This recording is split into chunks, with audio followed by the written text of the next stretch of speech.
Hello everyone, this is Reverend Andrew MacDonald from First Presbyterian Church in Glasgow, coming to you with a message from the minister's desk for May 28th, 2025.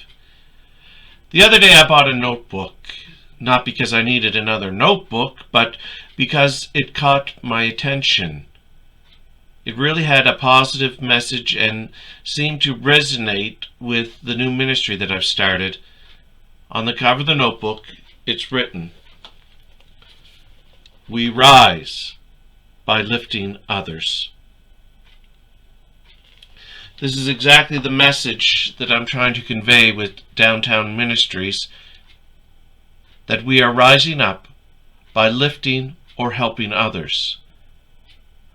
I've been often fond of the message from Matthew's Gospel when Jesus said, "For where 2 or 3 are gathered together in my name, there I am in the midst of them."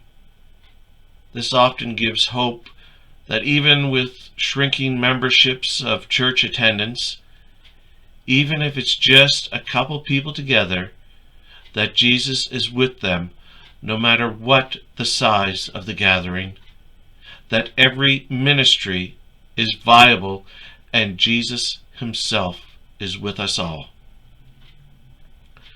But there's another passage in Ecclesiastes chapter 4, verses 9 and 10, that I feel is great for mission and outreach. 2 are better than 1, because they have a good return for their labor. For if one of them falls down, his fellow will lift him up. But woe to the one who falls down when there is no one to lift them up. There is power in relationships and community, especially when we have Jesus as a common bond. Jesus unites and allows us to share in God's love. The Bible is full of advice for us to be together as a community and a family. It's very important to have mutual support and encouragement in the community or church. Solitude and isolation are very damaging to the individual. It's okay to have quiet moments every now and then. Even Jesus went off to pray by himself. But humans are social animals and need to be close to other people. In the book of Genesis, God even said that it's not good for man to be alone.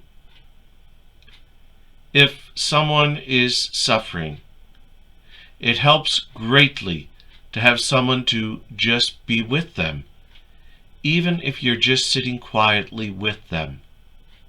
As it says in Galatians chapter 6, verse 2, "Bear one another's burdens, and so fulfill the law of Christ." And that law is to love your neighbor as yourself. And Paul says in his letter to the Romans, "We who are strong ought to bear with the failings of the weak, and not to please ourselves." We need to be a voice of comfort to those who are suffering. We need to have mercy and compassion in a world that is selfish and unfeeling. Downtown Ministries, it is my hope that it would be a light in the darkness for those seeking the light of Christ. It's a very informal gathering. There's time for prayer, quiet contemplation and meditation, as well as some very uplifting music and fellowship. If you're not comfortable with formal or traditional services, then this might be the place for you. We meet every Sunday evening at 6 p.m. There's always hot coffee and friendship available. I hope to see you next week. Come as you are, and everyone is welcome. Well, I hope you're having a great week, and I hope you'll have an enjoyable weekend ahead. And until we can be together again, remember, be good to one another, care for one another, comfort one another, and always remember to love one another. And may God continue to bless you and those you love from this time on and forevermore. And all God's people say, Amen.